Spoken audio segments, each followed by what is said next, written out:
దేవుని వాక్యాన్ని మనం ధ్యానం చేసుకుందాం. యాకోబు పత్రిక 1వ అధ్యాయము 18వ వచనాన్ని అందరం కలిసి చదువుకుందాం. యాకోబు పత్రిక 1వ అధ్యాయం 18వ వచనం. ఆయన తాను సృష్టించిన వాటిలో మనము ప్రథమ ఫలముగా ఉండునట్లు సత్యవాక్యము వలన మనలను తన సంకల్ప ప్రకారము కనెను. తల్లు వంచండి, ప్రార్థన చేసుకుందాం. ప్రేమగల తండ్రి, యాకోబు పత్రికలో దేవుడు అనే అంశాన్ని ఆధారంగా చేసుకొని యాకోబు పత్రికలో నీ గురించి వ్రాయబడినటువంటి వాక్య భాగాలను మేము ధ్యానించబోతూ ఉండగా మీరేమై ఉన్నారు, మా జీవితాల్లో ఎలాంటి గొప్ప కార్యాలు చేశారో వాటన్నిటిని తలంచుకొని నిన్ను స్తుతించి ఆరాధించే భాగ్యం మీరు మాకు అనుగ్రహించమని, నిలవబడిన మీ దాసుని బలపరిచి వాడుకోమని నజరేయుడైన యేసు నామములో అడిగి వేడుకుంటున్నాం తండ్రి, ఆమేన్. ప్రభునందు ప్రియమైన సహోదరి సహోదరులారా, గత వారం నుండి ఒక నూతన సిరీస్ని మనం ప్రారంభించాం ఆరాధన వర్తమానాల కొరకు. దాని పేరేంటంటే యాకోబు పత్రికలో దేవుడు. పోయిన వారం మనం ప్రారంభించాం. చెప్పండి ఏంటది? యాకోబు పత్రికలో దేవుడు. ఈ యాకోబు మరి ఎవరో పోయిన వారం మనం చూసాం. యేసు ప్రభు సహోదరుడైన యాకోబు. ఈ యాకోబు చెదరిపోయినటువంటి విశ్వాసుల్ని ఉద్దేశించి ఈ పత్రిక రాశాడని 1:1 మనం చదివాం గత వారం. ముఖ్యంగా కష్టాల్లో, శ్రమలలో చెదరిపోయినటువంటి విశ్వాసుల్ని ఆదరించడానికి, వారిని హెచ్చరించడానికి మరి యాకోబు ఈ పత్రికని రాశాడు. మరి పోయిన వారం 3 విషయాలు మనం ధ్యానం చేశాం. వాటిని ఒకసారి జ్ఞాపకం చేస్తాను. మొదటిగా, మంచి ఈవులను అనుగ్రహించే దేవుడు. పోయిన వారం గుర్తు చేసుకున్నాం. ఏమిస్తాడు మన దేవుడు? మంచి ఈవులు ఇస్తాడు. ఆ ఈవుల్లో ఒకటి జ్ఞానాన్ని అనుగ్రహిస్తాడని, శ్రేష్టమైన వరాలని దేవుడు ఇస్తాడని మనం చూసాం. మంచి ఈవుల్ని ఇస్తాడని యాకోబు ఎందుకు చెప్పాడంటే, ఆ శ్రమల గుండా వెళ్తున్న విశ్వాసులు అనుకుంటున్నారు దేవుడే మాకు శ్రమలు పెట్టాడేమో అనుకుంటున్నారు వాళ్ళు. అప్పుడు అంటున్నాడు యాకోబు, లేదు లేదు, చూడండి 1:13 ఉంది, దేవుడు కీడు విషయమై శోధింపబడనేరడు. ఆయన ఎవరిని శోధించడు గనుక శోధింపబడినప్పుడు నేను దేవుని చేత శోధింపబడుతున్నానని అనకూడదు. ఎందుకంటే శ్రేష్టమైన ప్రతి ఈవి, సంపూర్ణమైన ప్రతి వరము అది పరసంబంధమైనదై తండ్రి అయిన జ్యోతిర్మయుడకు తండ్రి అయిన దేవుని దగ్గర నుంచి వస్తుంది. దేవుని దగ్గర నుంచి మనకి మంచి బహుమానాలు వస్తాయే కానీ ఆయన ఎన్నడూ ఆయన బిడ్డలకు కీడు చేసే దేవుడు కాదు. ఏ తండ్రి అయినా, ఏ ప్రేమగల తండ్రి అయినా బిడ్డలకు కీడు చేస్తాడా? చేయడు. కానీ ఆ విశ్వాసులు అనుకుంటున్నారు దేవుడే మాకు శ్రమలు పెట్టాడు, దేవుడే మాకే కష్టాలు పెట్టాడు అని. మనం కూడా చాలాసార్లు అంతే. కష్టాలు రాగానే దేవుడు ఏంటి ఇంత జబ్బు పెట్టాడు, ఇంత రోగం పెట్టాడు, లేకపోతే ఇంత వ్యాధి వచ్చింది ఏంటి, ఇంత కీడు వచ్చింది ఏంటి నాకు అనుకుంటాం. దేవుడు ఎవరిని కీడు చేసే దేవుడు కాదు. అలాగే రెండవదిగా, జ్యోతిర్మయుడకు దేవుడి గురించి మనం గత వారం ధ్యానం చేశాం. జ్యోతిర్మయుడు అంటే జ్యోతులకు కర్త. సూర్య చంద్ర నక్షత్రములను ఏం చేశాడు? సృష్టించినటువంటి దేవుడు. ఆయన వెలుగైన దేవుడుగా మనల్ని ఎలా వెలిగించాడో ప్రభువుని ఆరాధించాం. మూడవదిగా పోయిన వారం మనం మార్పు లేని దేవుడి గురించి మనం చూసాం. ఆకాశంలో ఉన్న వెలుగులకి మార్పు ఉంది కదా. ఏంటది? ఆయన యందు ఏ చంచలత్వమైనను గమనాగమనం వలన కలిగే ఏ ఛాయ అయినా లేదు. సూర్యుడు చంద్రుడికి గ్రహణాలు ఉన్నాయి. సూర్యగ్రహణం, చంద్రగ్రహణం. చంద్రుడు ఒకప్పుడు వెలిగిపోతూ ఉంటాడు, అమావాస్య రోజు చీకటైపోతాడు. అంటే సూర్యచంద్ర నక్షత్రాల్లో మార్పు ఉంది, కానీ జ్యోతిర్మయుడకు దేవునిలో ఏ మార్పు లేదు. ఆయన మారని ప్రేమతో మనం ఎలా ప్రేమిస్తున్నాడో గత వారం మనం ధ్యానం చేశాం. గత వారం ధ్యానించిన విషయాలు మొత్తం 3. ఒకటి, మంచి ఈవులనిచ్చే దేవుడు. రెండవది, జ్యోతిర్మయుడకు దేవుడు. మూడవది, మార్పు లేని దేవుడు. ఈరోజు మరొక 3 విషయాలు మనం ధ్యానం చేద్దాం. నాలుగవదిగా, ఈరోజు 3 విషయాల్లో 4వ అంశం ఏంటంటే, మనలను కనిన దేవుడు. దేవునికి స్తోత్రం, హల్లెలూయా. మనల్ని ఏం చేశాడంట? కన్నాడు, మనల్ని కన్నాడు. చూడండి 18వ వచనం ధ్యానం చేసుకుందాం. యాకోబు పత్రిక 1వ అధ్యాయం 18వ వచనం. ఆయన, బైబిల్ చూస్తున్నారా? ఆయన తాను సృష్టించిన వాటిలో మనము ప్రథమ ఫలముగా ఉండునట్లు సత్యవాక్యము వలన మనలను తన సంకల్ప ప్రకారము కనెను. అండర్లైన్ చేయండి ఆ మాట, కనెను అనే మాట. దేవుడు మనల్ని కన్నాడు అనగా ఆత్మీయంగా మనల్ని కన్నాడు. జిఆర్ క్రో అనే బైబిల్ పండితుడు మరి తెలుగు బైబిల్ని వాడుక భాషలోకి మార్చాడు. ఆయన ఏం రాశాడంటే నూతన జన్మ కలగజేశాడు అన్నాడు. ఏమన్నాడు? నూతన జన్మ. శారీరకంగా మనం తల్లిదండ్రులకు జన్మించాం, కానీ ఆత్మీయంగా నూతన జన్మ దేవునికి మనం జన్మించాం. అందుకే మనం ఆత్మీయంగా ఎవరి కుమారులం? దేవుని కుమారులం. ప్రియమైన దేవుని బిడ్డలారా, దేవుడు మనల్ని కన్నాడట. దేని వలన కన్నాడో చెప్తున్నాడు. సత్య వాక్యము వలన. అండర్లైన్ చేసుకోండి. Because of the word of truth. సత్యవాక్యం వలన మనము నూతన సృష్టిగా మార్చబడ్డాం, నూతన జన్మ అనుభవించాం. దేవుడు మన దగ్గరికి తన సువార్తను పంపాడు, సేవకుల్ని పంపాడు. ఆ సేవకుల ద్వారా మనకి వాక్యం అందింది. ఆ వాక్యం మనలో పశ్చాత్తాపాన్ని కలిగించింది. అప్పుడు మనం మారు మనసు పొంది దేవుని బిడ్డలుగా మారాం. దేవునికి స్తోత్రం, హల్లెలూయా. కనుక దేవుడు సత్యవాక్యం వలన మనల్ని కన్నాడు.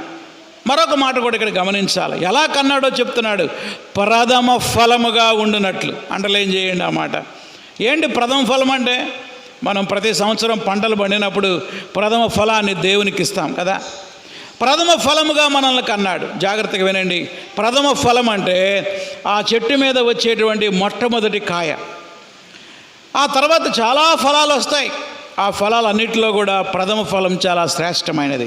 అందుకే శ్రేష్టమైన ప్రథమ ఫలాన్ని మనం దేవునికి ఇస్తాం. ఇక్కడ హింసింపబడుతున్న యూదులు అసలు యోధా వంశానికే ప్రథమ ఫలముగా రక్షింపబడ్డారు. అంతకుముందు ఎవ్వరు యూదులకు రక్షణ లేదు. యేసు ప్రభు శిలువ మరణం తర్వాత మొట్టమొదటి రక్షింపబడిన యూదులే ఈ యూదులు. వీళ్ళు మొదట రక్షింపబడ్డారు కాబట్టి వీళ్ళని ఏమన్నాడు? ప్రథమ ఫలం అన్నాడు. ఇలాంటి మాటే మరి స్టెఫెను ఇంటి వారికి కూడా ఉపయోగించబడింది. చూడండి, 1 కొరింథీ 15వ అధ్యాయం 20వ వచనం చదువుతున్నాను నేను. 1 కొరింథీ 15వ అధ్యాయము 20వ వచనం. అక్కడ కూడా స్టెఫెను ఇంటి వారి గురించి మాట్లాడుతూ పౌలు ఇదే పదాన్ని ఉపయోగించాడు. 1 కొరింథీ 16వ అధ్యాయం 15వ వచనం. 15 కాదండి, 16:15 నేను చదువుతున్నా చూడండి. స్టెఫెను ఇంటి వారు. కనబడిందా మీకు ఆ మాట? ఎవరంట వీళ్ళు? స్టెఫెను ఇంటి వారు అకయ యొక్క ప్రథమ ఫలమై ఉన్నారు. అండర్లైన్ చేసుకోండి. అకయ అంటే కొరింథీ పట్టణం. కొరింథీ ప్రాంతంలో, అకయ ప్రాంతంలో మొట్టమొదట రక్షింపబడిన కుటుంబం ఎవరు? చెప్పండి. స్టెఫెను ఇంటి వారు. స్టెఫెను యొక్క ఫ్యామిలీ మొత్తం ఆ కొరింథీ ప్రాంతంలో మొట్టమొదటి రక్షింపబడినటువంటి కుటుంబం. అందుకే ఆ కుటుంబం గురించి ఏమంటున్నాడంటే స్టెఫెను ఇంటి వారు అకయ యొక్క ఏమై ఉన్నారు? ప్రథమ ఫలమై ఉన్నారు. ప్రియమైన దేవుని బిడ్డలారా, దేవుడు మరి ఈ రక్షింపబడిన యూదులు, అసలు యూదులందరికీ ప్రథమ ఫలమై ఉన్నారు. తర్వాత చాలామంది యూదులు రక్షింపబడ్డారు. వాళ్ళు తర్వాత వచ్చిన ఫలాలు. ప్రథమ ఫలం ఎవరు? ప్రథమ ఫలం ఎవరు అంటే హింసింపబడుతున్న యూదులు. కొరింథీలో ప్రథమ ఫలం ఎవరు? స్టెఫెను ఇంటివారు. మీ ఇంట్లో ప్రథమ ఫలం ఎవరు? మా ఇంట్లో నేనే ప్రథమ ఫలం. మా కుటుంబంలో మొట్టమొదట నేను రక్షింపబడ్డా. దేవునికి స్తోత్రం, హల్లెలూయా. ఆ తర్వాత మా అక్క, తర్వాత మా అమ్మ, అలా కొంతమంది రక్షణలోకి వచ్చారు. అలాగే దేవుడు మనల్ని ఎలా ఎన్నుకున్నాడంటే ప్రథమ ఫలముగా ఉండునట్లు దేవుడు మనల్ని కన్నాడు. అనగా మన ద్వారా అనేక మంది రక్షణలోకి రావాలనేది దేవుని యొక్క ఉన్నతమైన ప్రణాళిక. ప్రియమైన దేవుని బిడ్డలారా, దేవుడు మనల్ని రక్షించినందుకు, నూతన జన్మానుభవాన్ని దేవుడు మనకు దయచేసినందుకు ఈ ఉదయకాలం మనం దేవుని స్తుతించి ఆరాధించాలి. అయ్యా, నీవు నన్ను కన్నావు. ఆత్మీయంగా సత్యవాక్యం వల్ల నీవు నన్ను కన్నావు. నన్ను నీ కుమారుడిగా, కుమార్తెగా చేసుకున్నావు.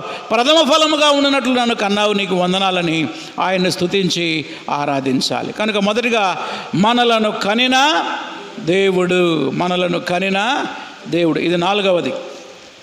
5వది ఏంటో మనం చూద్దాం. 5వదిగా మహిమా స్వరూపియగు దేవుడు. హల్లెలూయా. ఎవరు మన దేవుడు? ఎవరంట? మహిమా స్వరూపియగు దేవుడు. చూడండి, మన దేవుడు ఎంత మహిమా స్వరూపో 2వ అధ్యాయం 1వ వచనంలో మనం చదువుతాం. యాకోబు పత్రిక 2వ అధ్యాయం 1వ వచనం చదవండి ఎవరైనా. నా సహోదరులారా, మహిమా స్వరూపియగు మన ప్రభువైన, అండర్లైన్ చేసుకోండి ఆ మాట, మన యేసుక్రీస్తు ఎవరు? మహిమా స్వరూపి. ఆయన మహిమ కలిగినటువంటి దేవుడు. ఆయన ఎంత మహిమ గల దేవుడో ఆయన గొప్ప మహిమని మనము ప్రకటన గ్రంథం 1వ అధ్యాయంలో మనం చూస్తాం. చాలామంది అనుకుంటున్నారు యేసు ప్రభు ఎవరు అంటే ఆయన పేదవాళ్ళ దేవుడు అనుకుంటారు. ఏదో కొన్ని కులాలకు మతాలకు సంబంధించినటువంటి దేవుడు అనుకుంటారు. బైబిల్ కాలంలో అయితే యేసు ఎవరు? ఆయన వడ్రంగి ఆయన కుమారుడు కదా అనుకుంటారు. యేసు ఎవరంటే ఆ వీధుల్లో తిరిగేటువంటి ఆయన కదా, ఊళ్ళ మీద తిరుగుతూ ఉండేవాడు కదా అనుకుంటారు. యేసు ఎవరంటే ఆ పాపులతో భోజనం చేసేవాడు కదా అనుకుంటారు. ప్రియులారా, యేసు యొక్క మహిమ ఎంత గొప్పదో, ఆయన ఎంత ఉన్నతమైన వాడో ఇక్కడ మనం వాక్యంలో చూస్తాం. మన ప్రభు అయిన యేసుక్రీస్తు ఎవరంట? మహిమా స్వరూపి. ఇంగ్లీష్ బైబిల్లో న్యూ ఇంటర్నేషనల్ వర్షన్ బైబిల్లో ఇలా ఉంది, గ్లోరియస్ లార్డ్ జీసస్ క్రైస్ట్ అని. గ్లోరియస్ లార్డ్ జీసస్ క్రైస్ట్ అనగా మహిమ కలిగినటువంటి మన ప్రభు అయిన యేసుక్రీస్తు వారు. ఇదే మాట 1 కొరింథీ 2:8 కూడా ఉపయోగించాడు, మహిమా స్వరూపియగు ప్రభు. ఇప్పుడు ఒకసారి మనం యేసుక్రీస్తు యొక్క మహిమ ఏంటో మనం చూద్దాం. ఎక్కడ చూద్దాం? ప్రకటన గ్రంథం 1వ అధ్యాయం 13 నుండి 16 వచనాల్లో యేసుక్రీస్తు యొక్క ఒరిజినల్ రూపాన్ని మనం అక్కడ చూస్తాం. మరి శిష్యుడైన యోహాను పద్మాసు దీపంలో యేసుక్రీస్తు యొక్క మహిమా స్వరూపాన్ని ఆయన చూశాడు. చూడండి 13వ వచనం, ప్రకటన గ్రంథం 1వ అధ్యాయం 13వ వచనం. తిరుగగా 7 సువర్ణ దీపస్తంభములు, ఆ దీపస్తంభముల మధ్య మనుష్య కుమారుని పోలిన ఒకని నేను చూచితిని. అండర్లైన్ చేసుకోండి, ఆయనే మన ప్రభు అయిన యేసుక్రీస్తు. పద్మాసు దీపంలో శిష్యుడైన యోహాను దర్శనంలో చూస్తున్నాడు. దర్శనంలో ఆయనకి ఏం కనపడ్డాయి అంటే 7 సువర్ణ దీపస్తంభాలు ఉన్నాయి. ఆ దీపస్తంభాల మధ్య అటు ఇటు తిరుగుతున్నాడంట. ఎవరైనా? మనుష్య కుమారుని పోలిన ఒకడు, ఆయనే ప్రభు అయిన యేసుక్రీస్తు. ఆయన రూపం ఎలా ఉందో, ఆయన ఎంత మహిమ గలవాడో చూడండి ఒకసారి. ఆయన తన పాదముల మట్టుకు దిగుచున్న వస్త్రము ధరించుకొని ఉన్నాడు, రొమ్మునకు బంగారు దట్టి కట్టుకొని ఉన్నాడు. ఆ బంగారం ఎంత మెరిసిపోతుందో చూడండి. బంగారు దట్టి అనగా ఈ ఛాతీకి బంగారపు దట్టి. తర్వాత కిందకి రండి 14వ వచనం. ఆయన తల వెంట్రుకలు తెల్లని ఉన్నిని పోలినవై హిమమంత ధవళముగా ఉండెను. ఆయన తల ఎలా ఉందంట?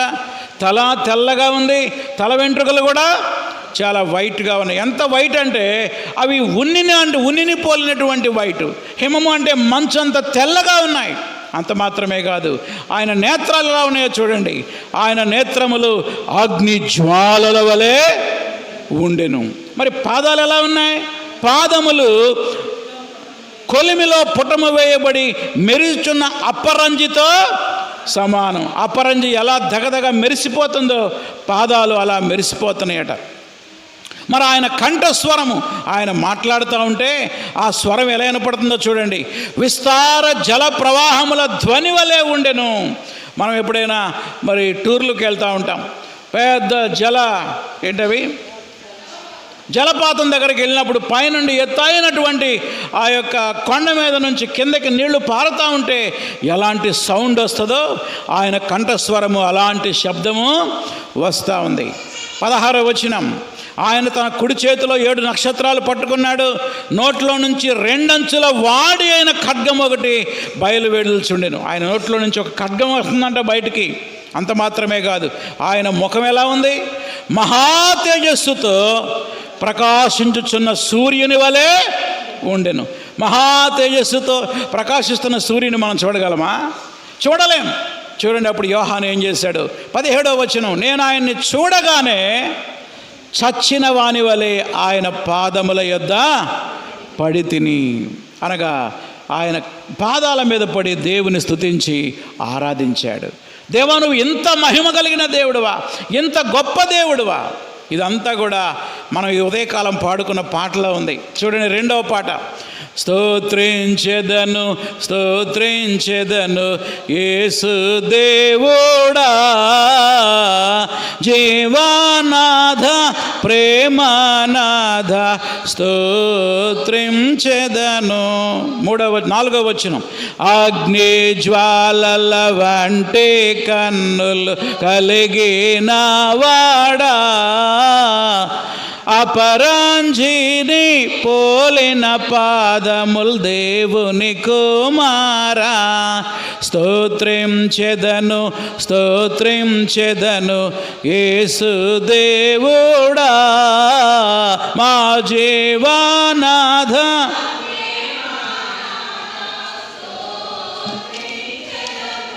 నేటి యువతరం ఈ పాట నేర్చుకోవాలి. ఈ పాట నేర్చుకొని ఈ పాటలో దేవుని యొక్క మహిమ, యేసుక్రీస్తు ఎంత గొప్ప మహిమా స్వరూపియో రచయిత ఈ పాటలో మొత్తం వివరంగా రాశాడు. ప్రియమైన దేవుని బిడ్డలారా, ఎంత మహిమగల దేవుడు నిన్ను నన్ను ప్రేమించి తన మహిమగల సింహాసనాన్ని విడిచిపెట్టి నీకోసం నా కోసం దరిద్రుడిగా ఈ లోకానికి వచ్చాడు. ఎంత గొప్ప ప్రేమ అండి! ఎవరు విడిచిపెడతారు మహిమగల సింహాసనాన్ని? ఆయన ఎంత మహిమ గలవాడంటే మరి ఒక వచనాన్ని మనం చూద్దాం. 2వ కొరింథీ పత్రిక 8వ అధ్యాయం 9వ వచనం. ఆయన ధనవంతుడై ఉండి, చదవండి ఎవరైనా, 2వ కొరింథీ 8వ అధ్యాయం 9వ వచనం. మీరు మన ప్రభు అయిన యేసుక్రీస్తు కృపను ఎరుగుదురు కదా, ఆయన ధనవంతుడై ఉండి మీరు తన దారిద్ర్యము వలన ధనవంతులు కావాలనని మీకోసం దరిద్రుడు ఆయను. ఒక చిన్న పశువుల పాకలో ఎందుకు పుట్టాడు ఆయన? తన మహిమనంతా ఎందుకు విడిచిపెట్టాడు? ఒక వడ్రంగి వాని కుమారుడుగా ఎందుకు జీవించాడు? ఒక పేద తల్లి కన్య మరియ గర్భాన ఎందుకు పుట్టాడో తెలుసా? నీకోసం నా కోసం. తన దారిద్ర్యం వలన మనల్ని ధనవంతులుగా చేయడానికి ఆ ధనవంతుడు ఏమైపోయాడు? దరిద్రుడైపోయాడు. ఆ శిలువ మీద నీ కొరకు నా కొరకు ప్రాణం పెట్టాడు, రక్తాన్ని చిందించాడు. శిలువ మీద వేలాడుతూ ఆయన్ని దూషిస్తున్నా ద్వేషిస్తున్నా మౌనంగా ఉండిపోయాడు. ఇదంతా ఎవరి కోసమే తెలుసా? నిన్ను మహిమపరచడానికి దేవుడు తన మహిమను వదులుకున్నాడు. ఈ మాట రాసుకోండి. మనల్ని మహిమపరచడానికి దేవుడు తన మహిమను ఏం చేశాడు? వదులుకున్నాడు. మహిమను విడచి మహిలోకి దిగి వచ్చి మార్గముగా మారి. ఎంత గొప్ప మాట అండి! దేవుడు మహిమను విడిచి ఈ మహిలోకి దిగి వచ్చి నిన్ను నన్ను మహిమపరచడానికి ఆయన దరిద్రుడుగా మారాడు. ఈ ఉదయకాల సమయంలో మహిమా స్వరూపియగు క్రీస్తు ప్రభువుని మనం ఆరాధించాలి. అంత మాత్రమే కాదు, ఆయన తన మహిమగల సింహాసనాన్ని విడిచిపెట్టి నీకోసం నా కోసం దిగివచ్చి దరిద్రుడిగా మారి సిలువలో ప్రాణాన్ని అర్పించినందుకు ఆయన కృతజ్ఞతలు కూడా చెల్లించాలి. చివరిగా 3వ చెప్పనే ముగిస్తా. 6వది, 4 మనల్ని కనిన దేవుడు, 5 మహిమా స్వరూపియగు దేవుడు, 6వది ఏర్పరుచుకున్న దేవుడు. దేవునికి స్తోత్రం, హల్లెలూయా. చూడండి, ఏర్పరుచుకున్న దేవుడి గురించి మాట్లాడుతూ ఉన్నాం. 2వ అధ్యాయం యాకోబు పత్రిక 2వ అధ్యాయం 5వ వచనాన్ని చదువుకుందాం. 5వ వచనం, నా ప్రియ సహోదరులారా ఆలకించండి, ఈ లోక విషయములో దరిద్రులైన వారిని, అమ్మా ఎవరిని దరిద్రులైన వారిని విశ్వాసమందు భాగ్యవంతులుగా, ఇంకా తన్ను ప్రేమించు వారికి తాను వాగ్దానం చేసిన రాజ్యమునకు వారసులుగా ఉండడానికి దేవుడు ఏర్పరచుకొనలేదా? దేవుడు ఏర్పరచుకోలేదా? చెప్పండి, ఎవరిని? దరిద్రుల్ని. వినండి జాగ్రత్తగా. దరిద్రులని విశ్వాసమందు భాగ్యవంతులుగా ఏర్పరచుకున్నాడు. అది ఒకటి. 2వది, దేవుని రాజ్యానికి వారసులుగా ఏర్పరచుకున్నాడు. ఎంత గొప్ప దేవుడు అండి మన దేవుడు. మరి ఎందుకు ఈ విషయాన్ని యాకోబు చెప్తున్నాడు? కారణం ఏంటంటే, ఆ దినాల్లో ఉన్నటువంటి ఆ చెదరిపోయినటువంటి విశ్వాసులు అన్ని జనుల మధ్య జీవిస్తూ పక్షపాతము చూపేవారుగా ఉన్నారు. ఎవరైనా బంగారు నగలు పెట్టుకొని వస్తే రండి మీరు ఈ కుర్చీలో కూర్చోండి అంటారంట. ఎవడైనా దరిద్రుడు వస్తే ఇదిగో నా కాళ్ళ దగ్గర కూర్చో అంటాడట. అంటే ధనవంతులనేమో బాగా చూస్తున్నారు, దరిద్రులనేమో చిన్నచూపు చూస్తున్నారు. అందుకని వాళ్ళని ఖండించడానికి, వారిని హెచ్చరించడానికి యాకోబు ఈ మాట రాశాడు. ఆయన చూడండి, ఈ లోకములో దరిద్రులైన వారిని విశ్వాసమందు భాగ్యవంతులుగా తను ప్రేమించు వారికి తాను వాగ్దానం చేసిన రాజ్యమునకు వారసులుగా ఉండడానికి దేవుడు ఏర్పరచుకోలేదా? 6వ వచనం, అయితే మీరు దరిద్రులను అవమానపరుస్తున్నారు. దరిద్రులను మీరు అవమానపరుస్తున్నారు. ధనవంతులనేమో పీటల మీద కూర్చోబెడుతున్నారు, దరిద్రులనేమో కింద కూర్చోబెడుతున్నారు. ఆ సందర్భంలో యాకోబు దేవుడు మనల్ని ఏర్పరచుకున్న విధానాన్ని జ్ఞాపకం చేశాడు. ప్రియమైన దేవుని బిడ్డలారా, దేవుడు మనల్ని ఏర్పరచుకున్నందుకు ఆయన్ని మనం స్తుతించాలి. హన్నా అనే తల్లి 1 సమూయేలు 2వ అధ్యాయం 8వ వచనంలో దేవుణ్ణి ఆరాధించింది. చదవండి ఎవరైనా ఒకరు. 1 సమూయేలు 2వ అధ్యాయం 8వ వచనం. 1 సమూయేలు 2వ అధ్యాయం 8వ వచనం. త్వరగా చదవాలా తీసిన వాళ్ళు. దరిద్రులను అధికారులతో కూర్చుండబెట్టుటకును మహిమగల సింహాసనమును వారిని మంటిలో నుండి ఎత్తువాడు ఆయనే, లేమి గల వారిని పెంట కుప్ప మీద నుండి లేవనెత్తువాడు ఆయనే. దేవుని యొక్క గొప్పతనాన్ని హన్నా అనే తల్లి ఎంతగా దేవుని ఆరాధిస్తుందో. దరిద్రుల్ని సింహాసనం మీద కూర్చోబెట్టడానికి పెంట కుప్పల మీద నుండి దీనులను పైకి లేవదీసేవాడు ఆయనే. పెంట కుప్పల నుండి దీనుల పైకి లేపే ప్రభుడవు నీవే. గర్వమణచి గద్దెలు దింపి ఘనులనైనా మేపవగడ్డి. రేయి పగలు నీ పాద సేవే జీవదాయక చేయుట మేలే. సాటి లేని దేవుడ నీవే నాదు కోట కొండయు. ఎంత గొప్ప దేవుడు అండి మన దేవుడు. దరిద్రుల్ని పెంట కుప్పల మీద నుండి లేవనెత్తేవాడు ఆయనే. ప్రియమైన దేవుని బిడ్డలారా, దేవుడు నిన్ను నన్ను ఎందుకు ఏర్పరచుకున్నాడు? మనం ఏమైనా గొప్పవాళ్ళమనే, బలవంతులమనే, ధనవంతులమనే కాదండి. ఏ యోగ్యత లేకపోయినా దేవుడు మనల్ని ఏర్పరచుకున్నాడు. 1 కొరింథీ 1వ అధ్యాయం 26 నుండి 28 వచనాల్లో పౌలు చెప్తున్నాడు, మిమ్మల్ని పిలిచిన పిలుపు చూడండి. గొప్ప వంశం వారిని దేవుడు ఏర్పాటు చేసుకోలేదు, కానీ నీచులైన వారిని, తృణీకరింపబడిన వారిని, బలహీనులను, ఎన్నిక లేని వారిని దేవుడు ఏర్పరచుకున్నాడు. దేవునికి స్తోత్రం, హల్లెలూయా. ప్రియమైన దేవుని బిడ్డలారా, ఈ ఉదయకాలం దేవుడు మనల్ని ఏర్పరచుకున్నందుకు ఆయన మనం స్తుతించాలి. 3 మాటలు చెప్పాను నేను. మొదటిగా, సత్యవాక్యం వల్ల మనల్ని కనిన దేవుడు ప్రథమ ఫలంగా ఉండాలని అందరికంటే ముందుగానే దేవుడు మనల్ని రక్షించాడు.